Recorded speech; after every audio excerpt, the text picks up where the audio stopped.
지난 한 주간 우리 눈과 귀를 주목시켰던 분입니다. 아마 알고 계실 것 같은데요. 너무나 착했더라고요. 그 딸 유민이가 세월호 사건으로 잃고 40일째 단식했던 김영호 씨입니다. 대통령에게 가장 중요한 것이 뭘까요? 국가 지도자에게 가장 필요한 덕목은 무엇일까요?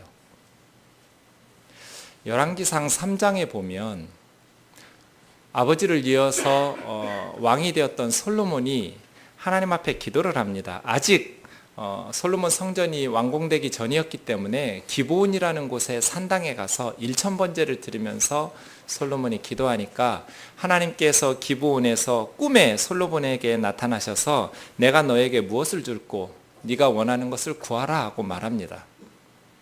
여러분이 솔로몬이었으면 무엇을 구하셨을 것 같습니까? 우리는 지혜를 구했다고 알고 있는데 솔로몬이 구한 것은 지혜가 아닙니다. 호크마, 지혜를 구한 것이 아니라 사무엘 할 때 샤마, 듣는 마음을 구했습니다. 개역 한글에서는 지혜라고 했는데 이번에 개역 개정에서 잘 바꿨어요.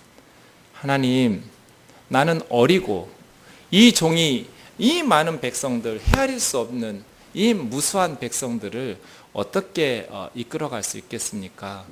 저에게 이 많은 백성을 재판할 수 있는 듣는 마음을 주십시오. 그래서 선악을 분별할 수 있도록 해주십시오. 이 솔로몬의 간구가 하나님 마음에 너무 흡족하셨어요. 네가 장수, 오래 살기를 구하지도 않고 물질을 구하지도 않고 너의 원수들의 멸망을 구하지도 않고 이 백성들을 잘 다스리고 이끌 수 있는 이렇게 분별력을 구하니, 우리 한글 성경에는 지혜라고 또 나와 있지만 분별력이에요. 이 분별력을 구하니 내가 너가 구하지 않은 부귀와 영광까지도 더해주겠다. 어느 공동체든지 지도자에게 있어서 가장 중요한 것은 듣는 마음이에요. 잘 들으셔야 돼요.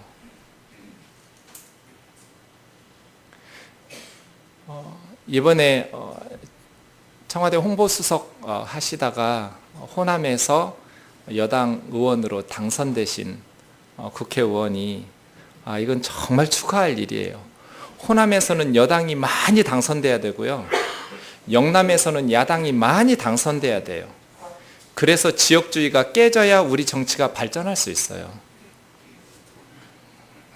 근데 그분이 대통령이 국정에 너무 분주하고 바쁘셔서 세월호 유가족들을 만날 수가 없다, 이런 말씀을 하셨어요.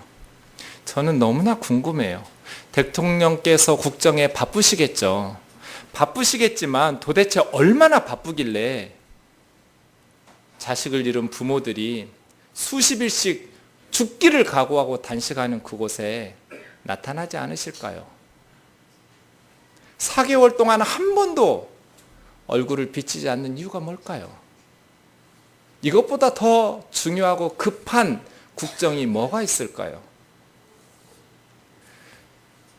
지도자에게 있어서 가장 중요한 것은 듣는 마음입니다.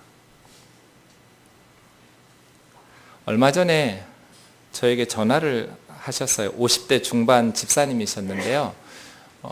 교회를 찾고 있다고 하셨어요. 교회개혁 실천연대라는 단체에 전화를 거신 거예요. 내가 교회를 찾고 있는데 좋은 교회를 추천해 주십시오. 그래서 개혁연대에서 여러 교회들을 추천했는데 뜨인돌교회는 마음에 안 들었어요. 거리가 너무 멀어서, 집에서 멀어서 싫었는데 국장님이 계속 뜨인돌교회 얘기를 여러 차례 하시는 거예요. 그래서 전화를 하신 거예요, 저한테. 인터넷에 홈페이지 들어가 보니까 뜨인돌교회 정관이 너무나 좋던데 정말 목사님 정관대로 목회하시느냐고. 제가 뭐라고 대답할게요? 저는 정관 잘 모른다고 대답했어요. 정관은 운영위원장이 잘 아시면 돼요. 저는 그 법 지키느라고 신경 쓰면서 목회하지는 않아요. 법이라는 것은 문제가 생기면 그 법대로 해결하는 거니까 매우 중요하게 잘 만들어야 돼요. 그런데 우리가 법 지키기 위해서 살면 안 돼요.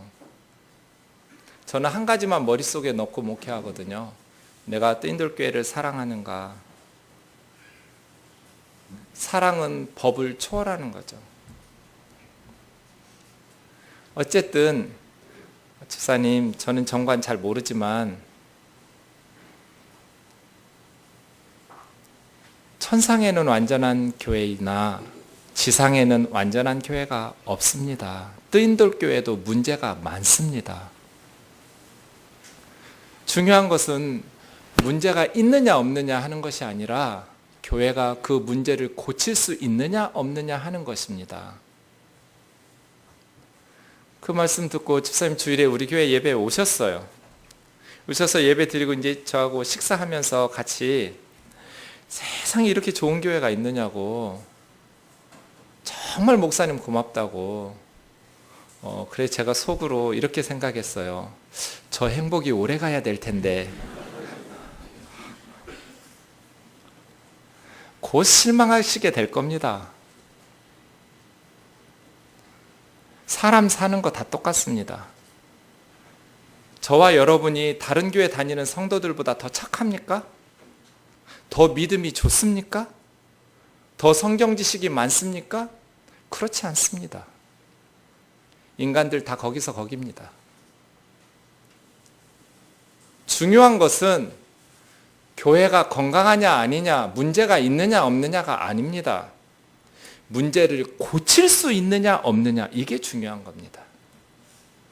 뜨인돌교회가 지금 아무리 문제가 많아도 이거 우리 문제다, 이렇게 이야기하면서 서로 기도하면서 마음을 모아서 그 문제들을 고쳐나가면 뜨인돌교회는 점점 좋은 교회가 될 겁니다. 반대로 교회가 아무리 지금 좋아도 문제를 고치지 못하는, 소통이 안 되는 그러한 교회라면 문제들은 계속 생길 거잖아요. 그러니 점점 교회는 타락하게 될 겁니다. 그래서 중요한 것은 문제가 있느냐 없느냐가 아닙니다. 교회에 문제가 있는 것, 비판을 받는 것, 저는 두렵지 않습니다. 정말 두려운 것은 문제를 고치지 못하는 것. 왜 문제를 고치지 못합니까? 저것 때문입니다. 듣는 마음이 없어요. 교회에 문제 생기면 누구 책임이에요? 제 책임이에요. 뜨인돌교회에 문제가 생기면 누구보다도 담임 목사인 저의 잘못이에요. 그러면 그 문제를 들어야 돼요. 우리 교회 이거 문제다. 그런데 목회자들이 안 들어요. 자기만 옳다고 주장을 해요. 비판하는 쓴소리들을 안 들어요. 그래서 한국교회가 이렇게 타락한 거예요. 한국교회의 진정한 위기는 문제가 있는 게 아니라 문제를 고치지 못하는 시스템에 있어요. 왜 고치지 못해요? 소통이 안 되니까요. 목사 의견에 반대하면 다 비판하고 쫓아내고 정죄하니까. 목사가 결정하고 판단하면 다 잘했다고 순종만 해야 되니까 교회가 점점 부패하고 타락하게 된 거예요. 듣는 마음. 욥기를 2달 동안 날마다 묵상하면서 듣는 게 정말 중요하구나. 욥이 2가지 방법에 의해서 3가지 고난을 받았어요. 스바 사람과 갈대아 사람들이 약탈을 했어요. 욥의 재물들을. 그래서 빼앗아갔어요. 종들을 죽이고. 그리고 자연재해를 만났어요. 하늘에서 불이 내리고 큰 바람이 불어서 집에 기둥을 쳐버려가지고 건물이 무너져서 7 아들과 3명의 딸, 10명의 자녀가 죽었어요. 모든 재물을 파산하고 10명의 자녀들과 사별하고 발바닥부터 머리끝까지 악한 종기가 나서 질그릇 조각으로 득득 긁어야 되는 그러한 심한 질병에 시달렸어요. 세월호 사건의 유가족들은 저 세 가지 중에 하나를 지금 당하고 있는 거예요. 욥과 같아요. 욥기의 구조를 좀 보시죠. 1, 2장에서 욥이 왜 이런 고난을 당해야 됐는지 서론적으로 이야기하고요. 3장에서 욥이 자기가 태어난 것을 탄식했어요. 내가 왜 태어났던가. 그러자 이제 4장에서부터 31장까지 욥과 세 친구가 논쟁을 시작했어요. 세 세트로 이루어져 있어요. 엘리바스, 빌닷, 소발이 한 사람씩 욥과 번갈아 가면서 3번 말했는데요. 세 번째의 소발은 말하지 않았어요.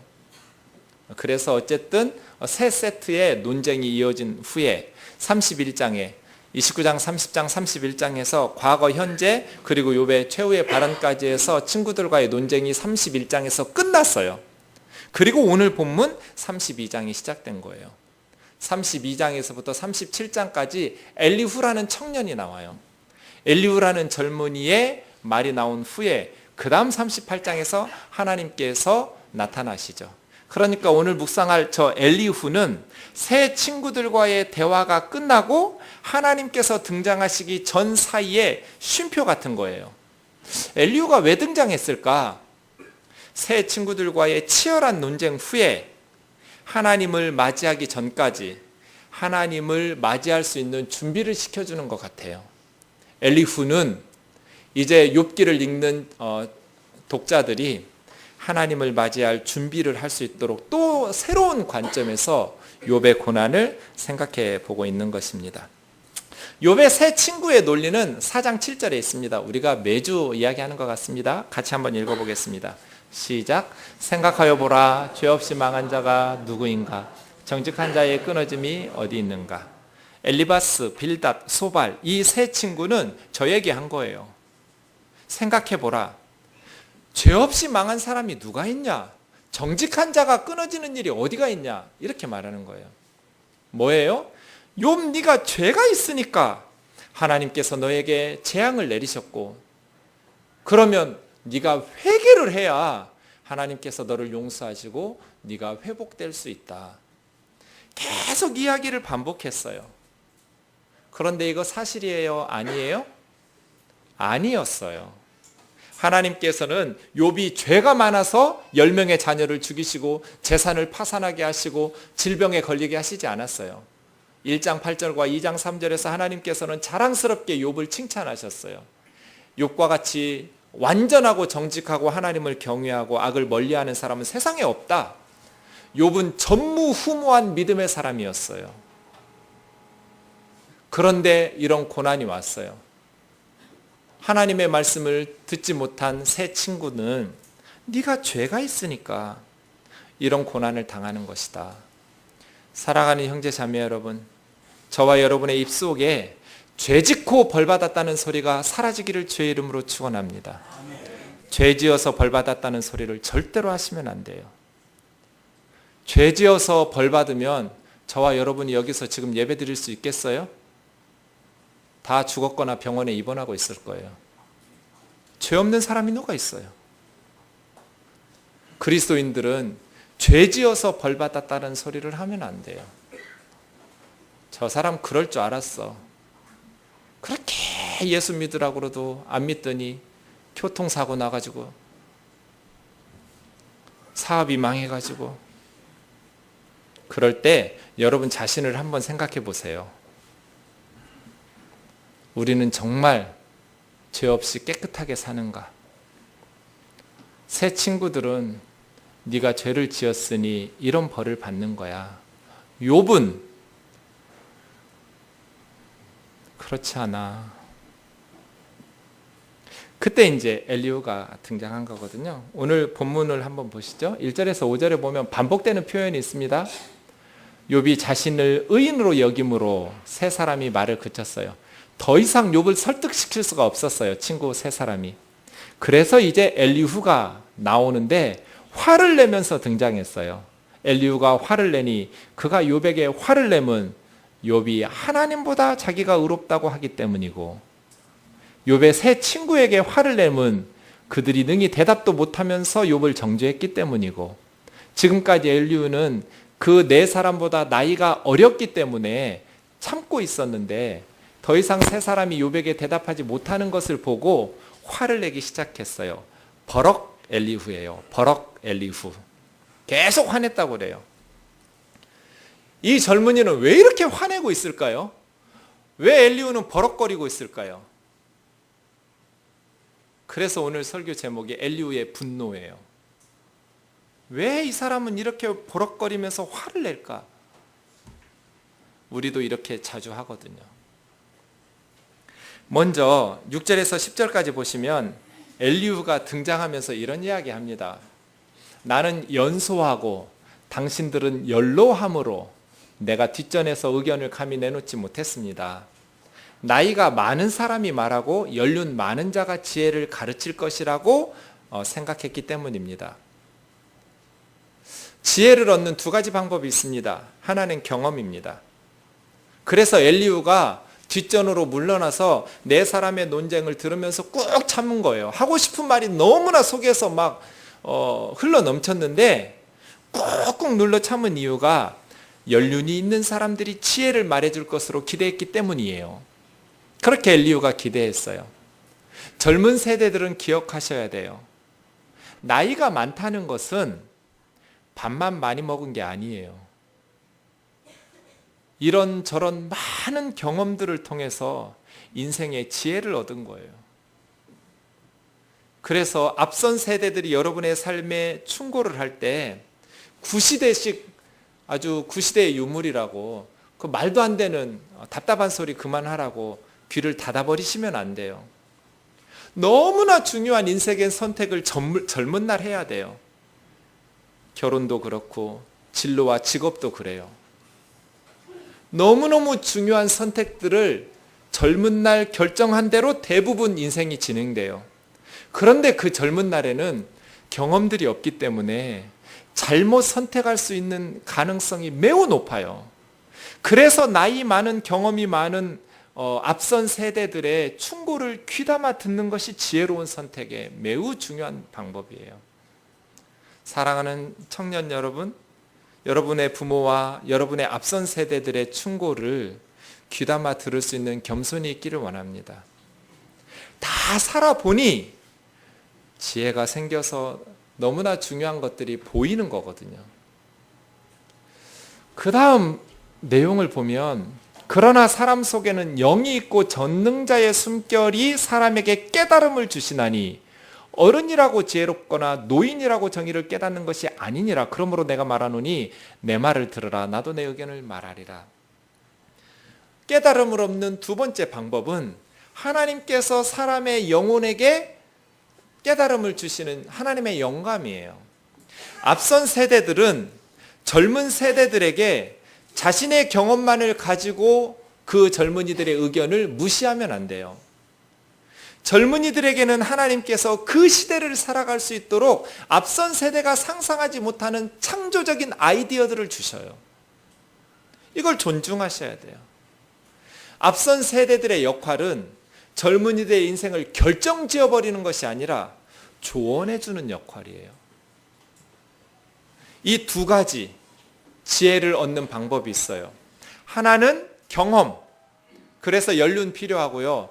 또 하나는 하나님의 창조적 아이디어, 하나님이 젊은 세대들에게 주시는 창조적 아이디어들이 있음을 인정하고 존중해야 돼요. 그래서 괜찮아요. 천천히 전화 받으세요.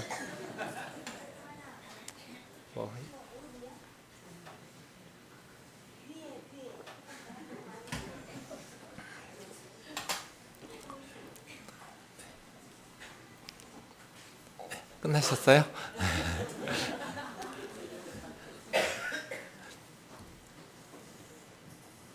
뭔 얘기하고 있었죠? 지혜를 얻는 두 가지 방법. 하나는 경험. 하나님께서 주시는 아이디어.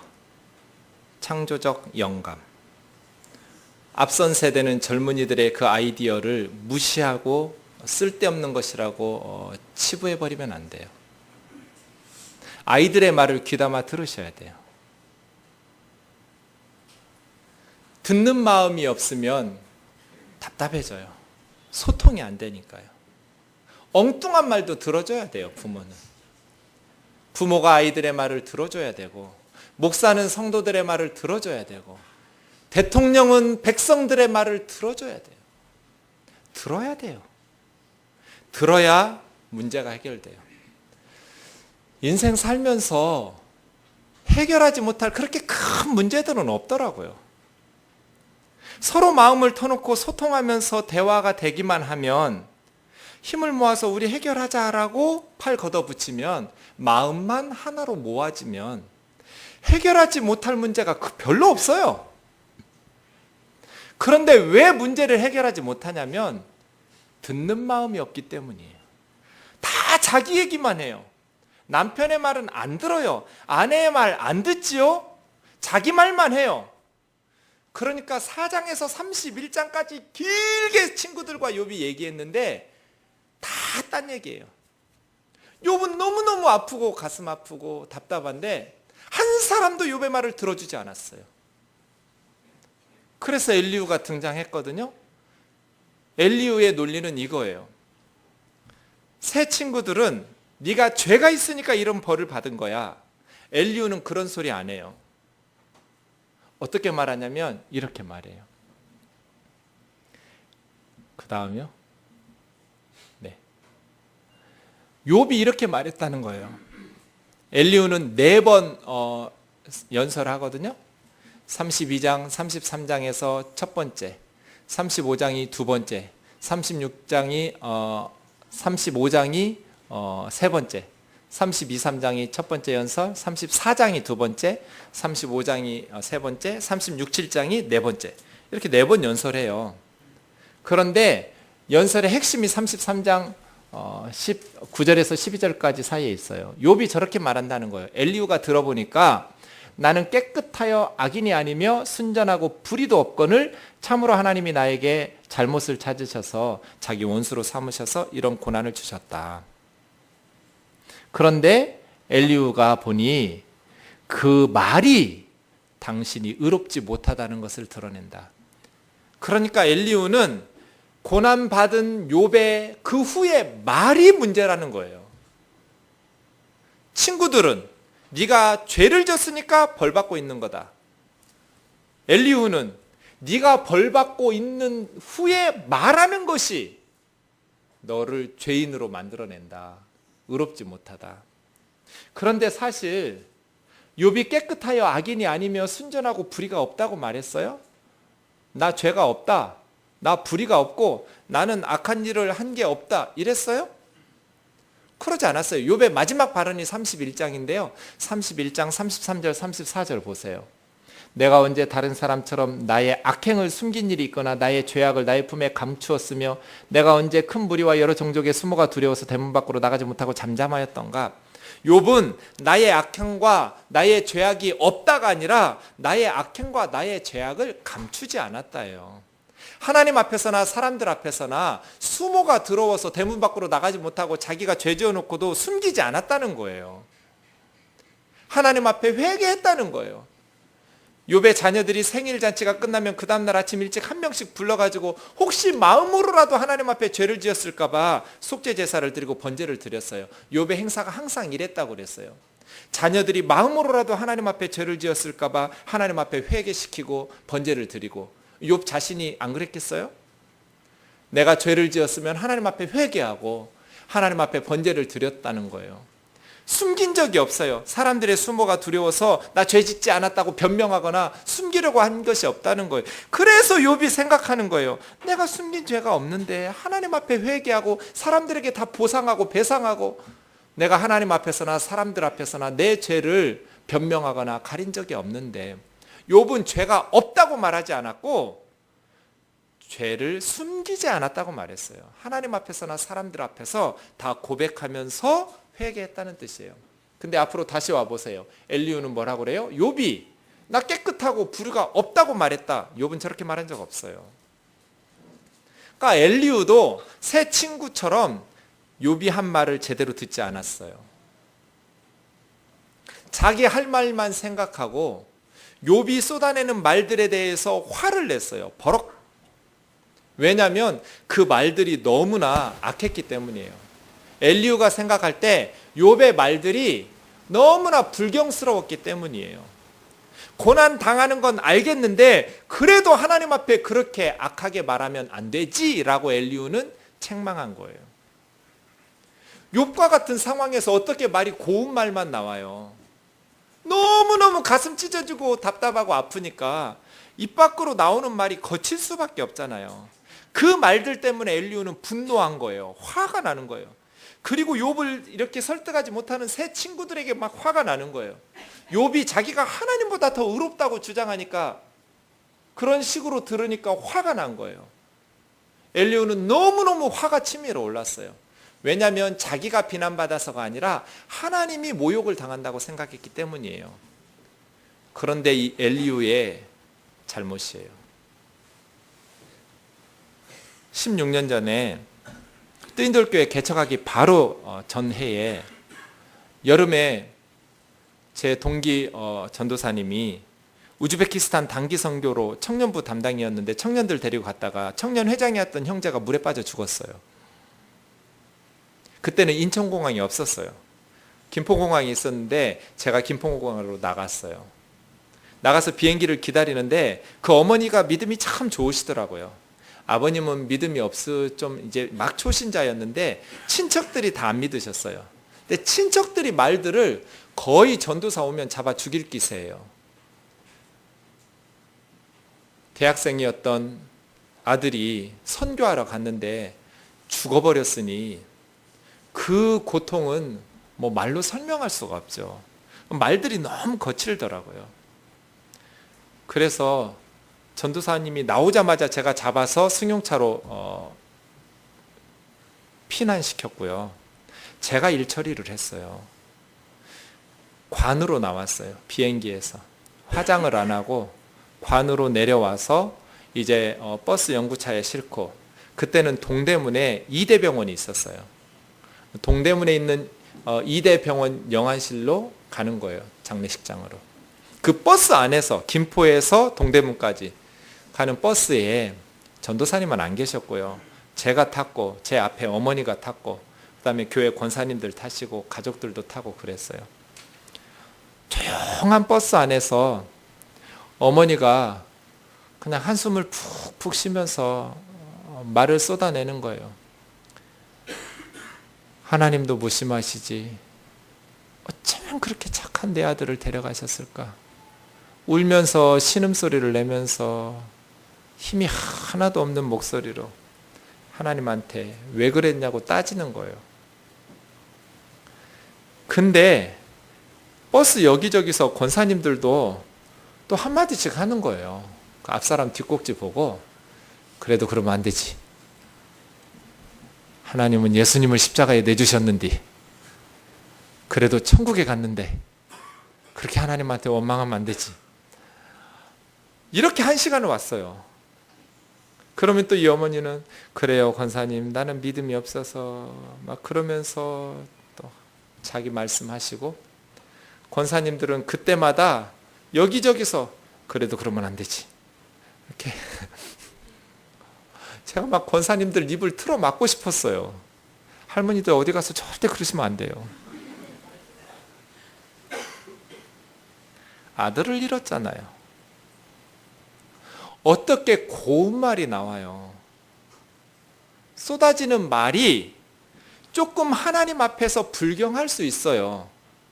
그럴 때 듣는 우리들은 엘리후처럼 분노하면 안 되는 거예요. 자식을 잃은 애미 속에 얼마나 타들어갈까. 긍휼히 여기면서 그냥 기도해 주면 되는 거예요. 그런데 막 하나님 편에 서서 변호한다고 도움 하나도 안 되는 말들을 쏟아내시는 거예요. 엘리후처럼. 엘리후가 욥에게 왜 화를 냈냐면 고난당한 후에 욥이 쏟아내는 말들이 너무나 하나님을 무시하면서 자기를 의롭다고 했기 때문이에요. 그러면서 엘리후가 뭐라고 그래요? 이제 말들이 계속 진행되면 두 번째, 세 번째, 네 번째로 진행될수록 아주 가관이에요. 하나님께서 사람의 말에 대답하지 않으신다 하여 어찌 하나님과 논쟁하겠느냐. 욥 당신이 하나님이 대답 안 해주신다고 계속 불평하고 원망하는데 하나님은 한 번 말씀하시고 또 말씀하시는데 사람들이 관심이 없을 뿐이다. 그 다음이요. 어떤 사람이 욥과 같으랴. 욥이 비방하기를 물 마시듯 하며, 욥이 하나님 비방하기를 물 마시듯 하며 악한 일을 하는 자들과 한패거리가 되어서 악인과 함께 다니면서 이르기를 사람이 하나님을 기뻐하나 무익하다. 다음이요. 바로바로 넘겨주세요. 욥이 무식하게 말하니 그의 말이 지혜롭지 못하도다. 나는 욥이 끝까지 시험 받기를 원하노니 이는 그 대답이 악인과 같음이라. 욥이 헛되이 입을 열어 지식 없는 말을 많이 하는구나. 그 다음이요. 이제는 악인이 받을 벌이 그대에게 가득하였고 심판과 정의가 그대를 잡았나니 그대는 분노하지 않도록 조심하며 많은 뇌물이 그대를 그릇된 길로 가게 하지 않도록 조심해라. 엘리후가 다 쏟아냈던 말들이에요. 욥의 말들이 너무나 무식하고 욥의 말들이 악한 사람들과 패거리가 되어가지고 하나님을 저주하고 있다고 말하는 거예요. 그러니까 결국 엘리후도 욥의 새 친구들하고 똑같이 욥을 정죄하고 비난했어요. 고난당하는 사람에게 해서는 안 될 말들이 있는 거예요. 엘리후 욥에게 하나님을 불평하고 원망한다고 저주하고 비난한 거예요. 어찌 감히 하나님에게.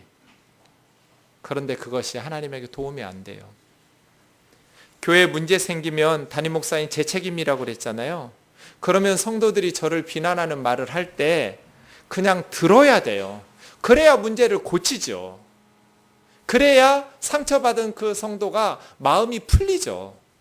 그런데 제가 욕먹는 것을 주위에 있는 성도들이 견디지를 못해요. 어떻게 감히 목사님한테 그렇게 말을 해? 집에서 문제 생기면 누구 잘못이에요? 여러분 집에 문제 생기면 누가 제일 큰 문제예요? 네? 아빠가 제일 큰 문제예요. 가장의 잘못이에요. 그럼 아빠를 자녀들이 뭐라고 비난할 때 들으셔야 돼요. 어디 감히 아버지에게 그렇게 입을 막아버리면 안 돼요. 나라가 잘못되면 대통령에게 험한 표현들이 쏟아져 나올 수 있죠. 참고 들어줘야 돼요. 그래야 그 마음에 한이 풀릴 거 아니겠어요? 어디 감히 대통령에게. 그러면 숨막히는 공동체 되는 거예요. 엘리후가 화를 냈던 이유, 엘리후가 분노했던 이유는 욥이 하나님에게 함부로 말한다고 생각했기 때문이에요. 이런 잘못, 이런 생각 우리도 많이 하잖아요. 인터넷에서 한국 교회가 욕먹고 거친 표현으로 하나님에 대해서 비난하여 안티크리스찬들이, 그때 그리스도인들이 댓글을 달면서 같이 맞서 싸우면 안 돼요. 들어야 돼요. 맞다고, 한국 교회가 지금 이렇게 부패했다고 미안합니다. 우리가 그렇게 바르게 살지 못해서 부끄럽습니다. 그런데 더러운 목욕물을 버린다고 아이까지 버리지는 않지 않습니까? 한국 교회가 더럽다고 예수 그리스도까지 귀를 닫아버리지는 말아주십시오. 이런 식으로 댓글을 써야 돼요. 교회를 비난하고 목사를 욕한다고 해서 사탄의 물이라는 둥, 지옥에나 가라는 둥, 두고 보자는 둥, 엘리후처럼 버럭거리면 안 돼요. 전도가 되겠어요? 목사를 욕할 때 들어야 돼요. 가장을 욕할 때 들어야 돼요. 대통령을 욕할 때 들어야 돼요. 하나님을 욕할 때 들어야 돼요. 가슴 찢어지게 아프지만 그 말 듣고 참고 있기가 너무나 힘들지만 버럭거리고 화내면 안 돼요. 들어야 문제를 해결할 수 있어요. 들어야 그 사람을 얻을 수 있어요. 들어야 공동체가 건강해질 수 있어요. 욥은 하나님을 저주하고 욕하지도 않았어요. 하나님에 대한 믿음을 버리지도 않았어요. 내가 가는 길을 오직 그가 아시나니 그가 나를 단련하신 후에는 내가 순금과 같이 되어 나오리라. 하나님의 연단을 인정하고 그 엄청난 고통 속에서도 하나님을 뵙기를 원하고 하나님께로 가까이 나아가고 하나님을 찾고 또 찾고 갈망했어요.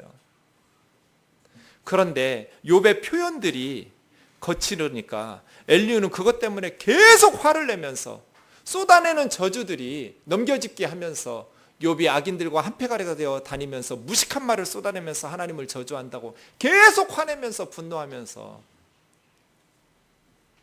쏟아내었어요. 그리고 엘리후는 당신이 이런 고난을 받는 것은 당신이 앞으로 이렇게 훌륭한 삶을 살게 하기 위해서라고. 교회에서 하는 말 두 가지죠. 고난당할 때 첫째, 죄가 있어서 벌 받는 거다. 둘째, 엘리후처럼 당신을 더 성숙하게 하려고, 당신에게 더 큰 복을 주시려고 고난을 주신 거다. 둘 다 틀렸어요. 도대체 욥이 어떤 사역자로 하나님 앞에 쓰임받게 하시려고 10명의 자녀를 데려가셨겠어요? 도대체 세월호의 유가족들과 부모들을 하나님께서 무엇을 깨닫게 하시려고, 어떤 사역자로 하나님의 일을 시키시려고 자식들을 데려가시겠어요? 하나님은 그런 분이 아니에요. 그래서 엘리후처럼 말하면 안 되는 거예요. 말씀을 마치겠습니다. 저 책 많이 읽었을 겁니다. 헨리 나우엔이 썼던 상처 입은 치유자라는 책입니다. 4가지 챕터로 이루어져 있는데 마지막 4번째 챕터에 나오는 내용이 저겁니다. 자식을 잃고 괴로워하고 있는 여인에게 사역자가 해줘야 될 것은 그녀에게는 아직도 아름답고 젊은 건강한 자녀가 2명이나 있다고 위로해 주는 것이 아니라는 거예요. 그 자녀에게 해줘야 될 일은 자녀의 죽음을 통해서 죽음이라는 것이 그녀 자신뿐 아니라 모든 사람들에게 보편적으로 일어나는 현상이라는 것을 깨닫도록 도와줘야 된다는 거예요. 사역이란 인간의 상태를 직시하도록 하는 섬김이다. 너무나 중요한 말이에요. 고통받고 욥과 같이 아파하는 사람이 교회에 오면 그것을 위로해 주는 게, 그리고 그 고통을 벗어나게 해주는 게 교회의 역할이 아니에요. 자식을 잃었는데 어떻게 위로받을 수 있겠어요? 세월호 아이들이 죽으면 그 다음에 다른 아이들이 있잖아. 또 새로운 아이를 잉태하도록 막 기도하고, 아직 젊으니까 새로운 아이가 태어난다고 해서 죽은 아이에 대한 슬픔이 사라지는 건 아니에요. 교회가 해야 될 일은 죽음이란 모든 인간들에게 보편적으로 나타나는 현상이라는 사실을 깨우치고 현실을 직시하도록 도와야 돼요. 그리스도인들이 고난을 당하거나 어떤 어려운 일들을 당하는 것이 이상한 것이 아니에요. 왜 우리에게만 암에 걸리면 안 되고 사업이 망하면 안 되고 자녀들이 대학에 떨어지면 안 되는 거예요? 이러한 일들은 세상에 편재해 있는데 현실을 직시하고 그 현실 속에서 어떻게 믿음으로 살아갈 수 있을까를 고민해 줘야 돼요. 위로는 고통을 없애주는 게 아니에요. 그 다음 마지막이요.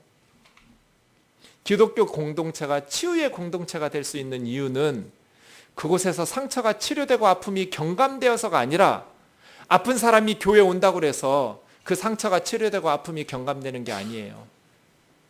오히려 상처와 아픔이 새로운 비전을 위한 출구나 기회가 되기 때문입니다. 교회에 와서 자기의 아픔을 이야기하면서 위로받고, 이제 그 아픔이 상처받은 치료자가 되어서 고통받고 있는 사람들을 위로할 수 있는 사역자로 쓰임받을 수 있다는 새로운 소망이 생기는 거예요.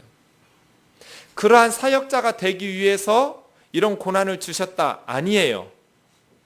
고난의 이유를 분석하려고 하지 마세요. 고난의 원인을 여러분이 따지거나 해석하려고 하지 마세요. 중요한 것, 우리가 해야 될 일은 그 고난의 현실을 직시하면서 그 고난을 지혜롭게 슬기롭게 극복해서 고난당하고 있는 사람들을 위한 사역자로 값지게 쓰임받을 수 있도록 돕는 역할이 교회의 역할이에요. 사랑하는 형제 자매 여러분, 우리 주위에 아파하는 사람들이 너무나 많아요. 그리스도인들이 꼭 욥의 세 친구나 엘리후처럼 말해요. 네가 죄가 있으니까 이런 고난이 있는 거야. 회개해야 돼. 혹은 엘리후처럼 네가 이렇게 고난 가운데 있어도 하나님 앞에 원망하면 안 돼. 하나님께서는 고난을 통해서 더 값진 인생을 살려고 너에게 고난을 주신 건데 둘 다 틀렸어요. 그렇게 말하면 안 돼요. 값진 인생 살게 하시기 위해서 하나님께서 자식들을 데려가시지는 않아요. 죄를 회개시키기 위해서 하나님이 자식들을 죽음으로 몰지는 않아요. 고난의 원인을 우리는 몰라요. 하지만 그 고난 속에서 하나님이 주시는 귀한 은혜를 힘입어 고난을 극복해내고 그 고난을 극복해낸 후에 고난받는 세상에 아파하는 사람들을 위한 상처받은 치유자로 살 수 있기를 주의 이름으로 축원합니다. 성질내지 마세요. 괜찮아요. 하나님도 괜찮다고 하실 거예요. 성도들이 저 욕하고 비난할 때 저 괜찮아요. 아무렇지도 않아요. 정말 부끄러운 건 잘못을 깨닫지 못하고 뉘우치지 못하는 비겁함이지 잘못을 저지른 게 아니에요. 뜨인들교회 문제 많아요. 교회 비판하는 거, 비판받는 거 하나도 부끄럽지 않아요. 정말 부끄러운 건 뜨인돌교회가 문제가 있음에도 불구하고 소통이 안 되고 듣는 마음들이 없어서 문제를 고치려고 하지 않는 그 불통이 부끄러운 것이지 비판받는 건 두렵지가 않아요. 그런데 제가 욕먹는다고 해서 옆에서 화낼 필요가 없어요. 성질낼 필요가 없어요. 하나님이 욕먹는다고 해서 우리가 바르게 살지 못했으니 하나님이 욕먹는 게 너무나 당연하잖아요. 그리스도인들이 그리스도인답게 살지 못했으니 하나님이 욕먹는 건 너무나 당연하잖아요. 안 믿는 사람들이 교회를 욕하고 목사들 욕하고 하나님 욕할 때 엘리후처럼 분노하지 마세요. 버럭거리지 마세요. 현실을 직시하면서 하나님 앞에서 깊이 회개하고 가슴 찢어지는 아픔으로 건강한 교회로 세울 거야. 나라도, 우리 교회라도, 우리 가정이라도 우리 주위에 한 사람 한 사람이 그리스도인들이 세상의 소금과 빛이 되려고 힘쓰고 노력하면 세월이 흘러 하나님의 은혜 가운데에서 그 비난들이 사라지지 않겠어요? 버럭거리지 마세요. 하나님이 모욕당하지 않도록 바르게 살아야 하나, 한국 교회가 타락해서 하나님이 욕먹는다 해도 분노하면서 화를 내면서 저주하면서 믿지 않는 사람들이 예수님 믿는 걸림돌로 만들어서는 안 되겠습니다. 우리 뜨인돌 찬양 33-1번 찬양하고 기도하겠습니다.